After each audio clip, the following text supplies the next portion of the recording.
Oke pemirsa dimanapun Anda berada, saya senang sekali bisa berjumpa kembali dengan Anda dalam program Dialog Development. Tema yang kami pilih pada saat ini adalah pembangunan sistem hukum ketatanegaraan.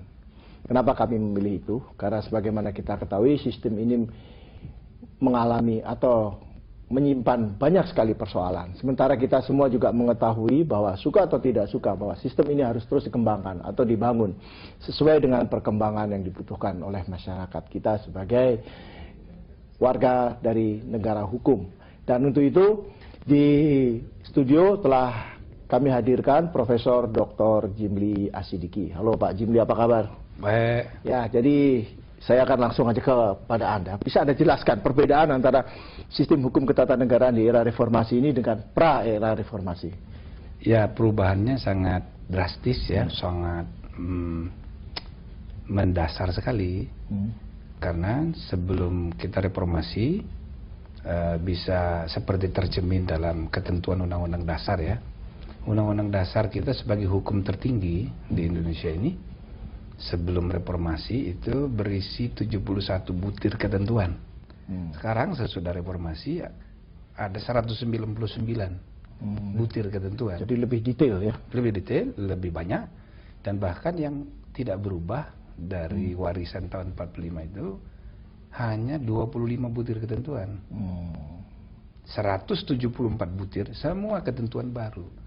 Nah, kalau ketentuan yang paling tinggi berubah, tentu semua peraturan-peraturan, norma hukum yang berada di bawah Undang-Undang Dasar itu kan harus berubah, disesuaikan. Sehingga sistem norma kenegaraan kita maupun sistem kelembagaan negara kita berubah secara mendasar. Misalnya ya, mulai dari MPR sebagai lembaga tertinggi negara di zaman Orde Baru dulu, sekarang dia tidak tertinggi lagi. Nah, sesudah reformasi pun lembaga-lembaga pemerintahan desa, misalnya kalau dulu tidak ada BPD, Badan Perwakilan Desa, kayak parlemen desa gitu, nggak ada dulu, sekarang ada. Jadi saya bisa gambarkan sistem kelembagaan bernegara kita mulai dari yang paling tinggi sampai paling rendah berubah. Fungsinya berubah, mekanisme hubungannya satu dengan yang lain berubah, sehingga ya selama 12 tahun terakhir ini banyak timbul pergeseran dan pergesekan. Ya kan? Ada banyak fungsi yang tidak ada yang mengerjakan lagi, ada banyak fungsi yang terlalu banyak yang menangani. Jadi timbul anomali. Inilah yang menimbulkan rasa ya penilaian banyak orang kok kacau ya sesudah reformasi. Iya, itu karena itu juga gitu kan? Sekarang ada semacam gerakan untuk kembali ke UUD 45 yang asli ya. Ini bagaimana ini? Ya itu dia. Karena orang melihat, aduh ini kok tidak lebih baik. Nah, tapi kita kan seperti yang Anda bilang tadi, kita kan sudah memilih jalan demokrasi, ya kan? Dengan memperbanyak pengambilan keputusan. Tidak lagi, kalau dulu kan tunggal, semua keputusan di tangan satu orang. Nah, sesudah kita memilih jalan demokrasi, tersebar itu kewenangan untuk mengambil keputusan. Dan untuk sementara, artinya dalam masa-masa kita belajar 10-12 tahun terakhir ini, masing-masing pihak ini belum juga menjalankan tugasnya dengan benar, sehingga kelihatan agak kacau, kisruh, ya kan? Nah, jadi saya rasa ini kita butuh waktu untuk menata kembali, dan saya sering mengatakan begini, 10 tahun reformasi kita kita banyak sekali sudah mengadakan perubahan, maka 5 tahun ketiga ini, 2009-2014, harus kita jadikan momentum untuk konsolidasi. Dengan begitu, kita harapkan ya sesudah 15 tahun, demokrasi kita ini akan matang. Dan kalau demokrasinya matang, teratur, diimbangi oleh tegaknya rule of law, maka janji demokrasi untuk menghasilkan kesejahteraan bagi rakyat itu lancar. Ya, dengan demikian gitu. Kata orang bahwa demokrasi itu sebenarnya kontraproduktif untuk pembangunan kesejahteraan itu salah juga ya. Itu bisa diluruskan.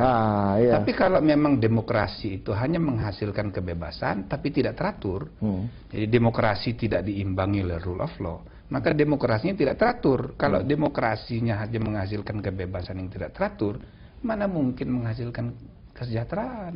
Nah, memang ini yang perlu kita benahi. Nah, mudah-mudahan mestinya ya pemerintahan yang terbentuk hasil 2009 ini mestinya efektif bisa bekerja. Nah, sayang kita ini mengawali pemerintahan ini dengan kasus Senturi ini, jadi agak tidak fokus perhatian. Ya mudah-mudahan kalau ini nanti sudah selesai, kita bisa manfaatkan momentum 2009-2014 untuk konsolidasi.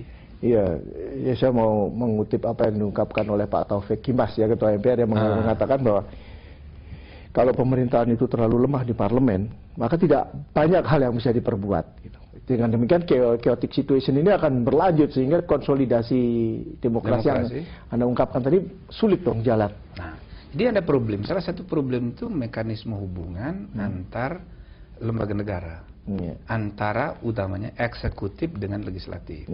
Nah, postur lembaga legislatif kita sendiri berubah. Tadinya ada MPR, ya kan, ada DPR. Nah, sekarang ini ada MPR sendiri, ada DPR sendiri, ditambah ada DPD sendiri. Dulu MPR itu merupakan penjelmaan seluruh rakyat sebagai lembaga tertinggi. Nah, sekarang dia tidak lagi lembaga tertinggi, dia sederajat dengan DPR, sederajat dengan DPD, dan juga sederajat dengan Presiden. Yang tugasnya hanya difokuskan pada pembuatan kebijakan berupa perubahan Undang-Undang Dasar. Dan kemudian memilih Presiden, Wakil Presiden kalau ada kekosongan, atau memberhentikan Presiden dan Wakil Presiden kalau dalam perkara impeachment, dan pelantikan Presiden dan Wakil Presiden 5 tahunan. Jadi fokus pembagian tugas kelembagaan antara MPR, DPR, dan DPD itu tidak menyebabkan dia lebih tinggi atau lebih rendah. Jadi konfigurasi anunya berubah. Lalu hubungan antara DPR dengan Presiden, dulu sebagian kekuasaan itu terpusat di tangan Presiden. DPR itu hanya stempel. Sekarang banyak ya kewenangan-kewenangan mutlak Presiden itu sekali beralih ke DPR. Misalnya mengangkat pejabat kayak Gubernur BI, Panglima TNI, Kapolri. Dulu itu adalah hak prerogatifnya Presiden. Sekarang harus di-share, dibagi dengan DPR. DPR ikut menentukan pilihan. Nah, jadi begitu juga dengan hak-hak DPR untuk di samping konfirmasi pejabat publik, juga misalnya kewenangan untuk melakukan pengawasan itu lebih efektif. Dan bahkan dalam pembuatan undang-undang, kalau dulu kan rumusannya Presiden berwenang, Presiden memegang kekuasaan membentuk undang-undang dengan persetujuan DPR. Sekarang dibalik, Presiden berhak mengajukan RUU, sedangkan DPR memegang kekuasaan membentuk undang-undang. Jadi terjadi pergeseran kewenangan kekuasaan legislatif dari tangan Presiden ke DPR. Jadi DPR ini makin kuat sekali sekarang. Sehingga Presiden itu membutuhkan dukungan mayoritas. Seandainya ya dengan sistem presidensil yang kita perkuat sekarang. Jadi dengan MPR tidak lagi lembaga tertinggi negara, Presiden tidak lagi tunduk dan bertanggung jawab kepada lembaga lain kecuali langsung kepada rakyat yang memilihnya. Ini cara kita memperkuat sistem presidensil. Tapi pada saat yang sama, karena Presiden membutuhkan dukungan DPR dan sistem partai kita masih bersifat multipartai, partainya masih terlalu banyak sehingga tidak ada partai mayoritas mutlak. Nah, ini yang menyulitkan Presiden. Kalau nanti misalnya kita sudah berkembang, jumlah partai kita misalnya sudah sederhana seperti di Amerika, di Amerika juga tidak ada pembatasan partai, nggak ada, ya kan? Tapi dengan sendirinya berkembang, yang gede itu, yang besar itu cuma 2 saja. Nah, satunya Demokrat, satunya Republik, mewakili 2 cara berpikir bangsa Amerika. Suatu hari kita ini juga sebaiknya begitu. Nah, cuma untuk tahap awal 12 tahun kita reformasi kan belum realistis untuk berharap ya seperti itu. Jadi kita masih harus hidup dengan kenyataan jumlah partai kita banyak sekali. Nah, jadi apa boleh buat harus ada koalisi-koalisi. Ini yang memperlemahkan kedudukan Presiden. Apalagi kalau koalisi ternyata koalisi hanya sekedar formalitas. Koalisi hanya sekedar jangka pendek untuk pembagian kursi. Kursi di kabinet. Itu. Ini sangat unik saya kira. Ini mungkin hanya satu-satunya di Indonesia koalisi yang beroposisi.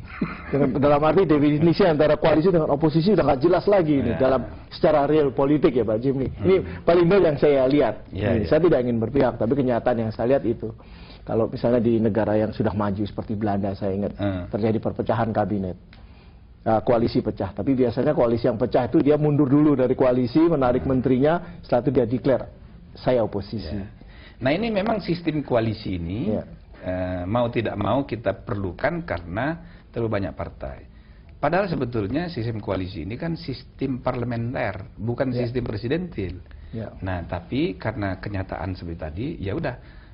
Tapi bagaimana mengatasinya ke depan? Menurut saya, oke, partai boleh banyak, tapi ketika dia menduduki jabatan di parlemen, itu di parlemennya kita strukturkan saja bahwa praksi itu cuma ada dua, praksi pemerintah dan praksi non pemerintah. Partai itu adalah cermin kemerdekaan berserikat. Oke, boleh, bebas.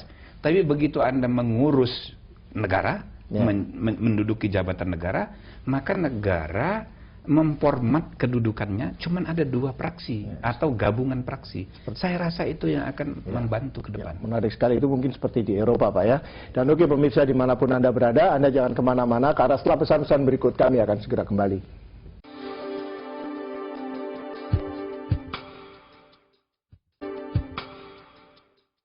Oke pemirsa dimanapun Anda berada, terima kasih banyak karena Anda semua masih tetap mengikuti program Dialog Development hingga saat ini bersama